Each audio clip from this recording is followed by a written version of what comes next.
Hi, Mr. Scheer. Good to welcome you back to studio. Thanks for making the time. I appreciate you making it. I want to start off and just ask point blank, is there some sort of formal deal between yourself and the government House Leader to avoid an election? No, there's no formal deal. What's happening is what our leader, Pierre Poilievre, committed to right after the election. After 10 years of Liberal government, costs are out of control, crime is out of control, inflationary deficits have pushed up the cost of virtually everything, and criminals run free in our streets because of Liberal easy bail.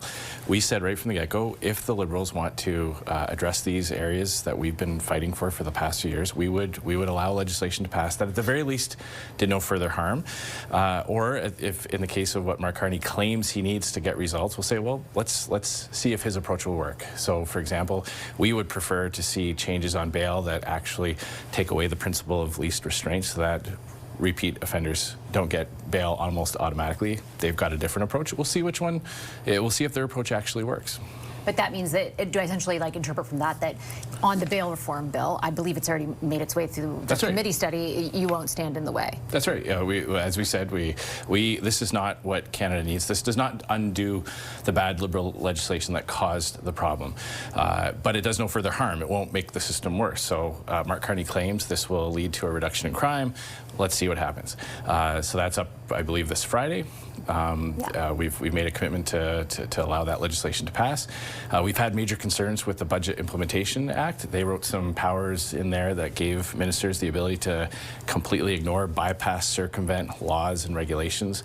We know what happens when Liberals think nobody's watching. They've have a long track record of corruption, lining the pockets of their wealthy insider friends. We're calling attention to that, saying we need to see some movement on that. We need to put in some better safeguards, and that's been the nature of our conversations. So the way you describe it feels very different to me. Like even if the government has now signaled a willingness, for example, to change the budget implementation bill, that stuff wasn't happening, and they would characterize your side as being obstructionist prior to Christmas as well. So what tangibly is leading to the change behind the scenes, and is it about avoiding an election? Well, what I would say is that our approach hasn't really changed. Back in the fall, we were willing to park our differences on, for example, C9, the religious censorship bill.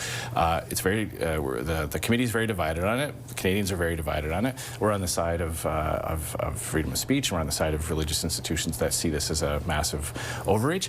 But it's clear that we're not going to find agreement on that particular clause. So we said, let's park that, and let's pass the bail reform bill, the Liberal attempt. We tried 19 times to unblock the committee.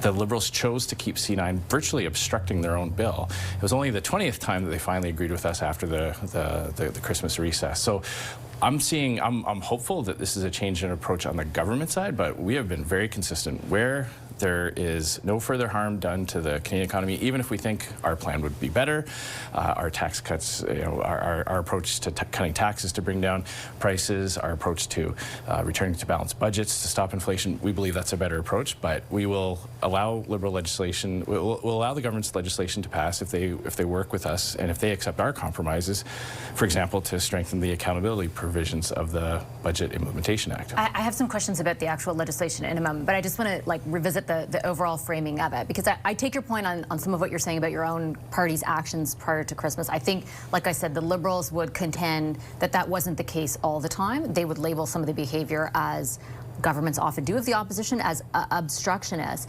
Is this, again, I'll ask, is this because you're, are you doing this now, in the way that you are now, described in the way you do now, because you think you might lose an election? Well, I believe you said it best. You said Liberals would characterize it that way, and they would, but that doesn't make it true. Go back to the beginning of this Parliament. Their very first piece of legislation, C2, had a whole bunch of provisions in there, everything from border controls to government gathering information.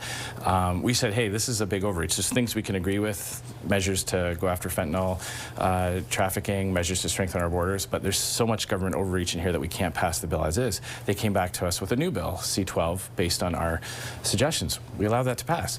Mark Carney claimed that he could get big projects built at unimaginable speeds with Bill C5. That was all the way back in the summer. We allowed that to pass. So what you've seen since the election is Conservatives recognizing that Canadians voted for this particular government with this particular dynamic in seats, a minority government. We said after 10 years of Liberal policies making life more unaffordable, more dangerous communities, we said we won't stand in the way of legislation that at least does no further harm, or maybe even where they've taken conservative ideas. We've been consistent on that since the last election. But I think what the Liberals are talking about, and yes, some of it is characterized by them, but there's some objective evidence also of, for example, on C4, which was about ending the carbon tax, 3 days in the House, kind of slow walking it, 6 days at committee, 3 days in the third reading, even C9 on hate crimes, right? I listened to some of the filibuster, and we've talked about this before. You had one of your MPs talking about a preference for dogs while his wife has a preference for cats. I think those tactics were certainly leading to the characterization of your party being obstructionist. You don't seem to be employing the same kinds of tactics in the way that you were prior to Christmas. Is that because you think you will lose an election, given public opinion polls? Well, again, I just refuse to accept the premise that there's a change in posture. A few days of committee study on a bill that touched on many, C4 you mentioned, touched on several components. The changes to the carbon tax were already passed through Ways and Means motions. It was already in effect. So again, that's a pretty normal amount of time for legislation to be studied at committee. We passed bills like the free trade deal with the UK, some of those free trade deals that existed before Mark Carney even became Prime Minister. We've allowed those to pass. So I think if you go back to the last election, there are multiple examples regularly at various parts of the parliamentary session where legislation has been allowed to pass because, in our view, it either does no further harm, they've taken conservative ideas, or we say, well, this is Mark Carney's response. Let's see if it actually gets results. Because I think that's what Canadians really care about, is will their lives improve? Nothing that this government has done will actually lower prices. We don't believe the response to the bail crisis that they caused will fix the problem. But we will see if with these bills being allowed to pass, Canadians will be able to judge Mark Carney on his results, not just on his rhetoric. And I think you see that with C5. He promised that C5 would make, that he could move at unimaginable speeds. Where are we? Almost mid-February. Not a single project, not a single new project has made it through that major projects office. So we're getting to the point where Canadians are going to see more and more about what Mark Carney's results are, not just what his good intentions or his grand rhetoric is all about. And I do take your point on all of that. The one part of the question that you didn't answer, and I'll lay it out for you, is around, like, is your party just really hesitant to force an election because you think at this point you stand to lose it, given public opinion polling? Or is that part of the calculation, to be blunt? The entire calculation is, after 10 years of Liberal policies that have made life less affordable, driven up prices, made our communities less safe, it's time for action. It's time to get results. If this is what Mark Carney claims will solve the problems in terms of his weak approach to bail reform, GST tax credit top-ups that won't actually lower prices at the grocery store, but if that you most thought all Canadians that don't will qualify fail, for. why are you keeping them in power? No, it's not about that at all. It's about showing Canadians that this is the government that they voted for. Let's see if those results actually come to fruition. We believe our policies, as we were saying for 10 years, we've been proven right. We've been proven right that easy bail causes surges in crime. That was a Liberal choice. We were right that the carbon tax drove up prices without combating climate change. We were right about a whole host of issues, massive deficits causing inflation. So we hope now that Canadians can start to see the results of Mark Carney's legislative program, and we believe that they will say, okay, well, not much has changed. Nothing's really gotten better in Canada since Mark Carney's become Prime Minister. Prices are still going up, job losses in the private sector, auto sector dwindling. That's what I'm confused about, part of the interruption. Like, if you believe that will be the case and Canadians will no longer be better off, what other reason do you have for holding back on forcing an election other than your own political survival? Well, I don't think Canadians would want a decision made on whether or not there's going to be an election based on partisan interest, one way or the other. We've been consistent since the last election. We respect the results of the last election. We respect that Mark Carney has the right to attempt to solve some of these problems that Liberals themselves caused. We also believe that it's better for voters to be informed about the actual results that come from that.